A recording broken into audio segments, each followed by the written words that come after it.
Wala pa akong breakfast, tas green pa yung saging ko. Ilang araw na to, green pa rin. Fasted na takbo. Sige, ang tigas pati.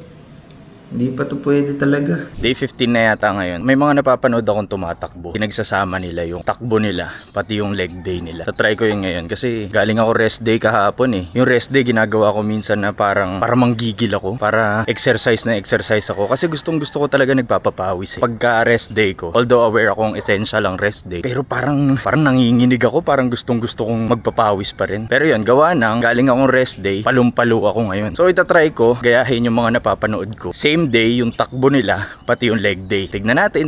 Tatakbo ako ngayon, recover muna, tapos mamaya ko malalaman kung makakapag-commit ako sa sinasabi kong to. Run, tapos leg day. Day 15. Let's go. Protection ko sa sarili ko. In case kagatin ako ng aso. Diyan lang siya sa likod ko, yo. Nice. Cool down na lang. Tapos leg day. Whew. Bukas ulit na ba?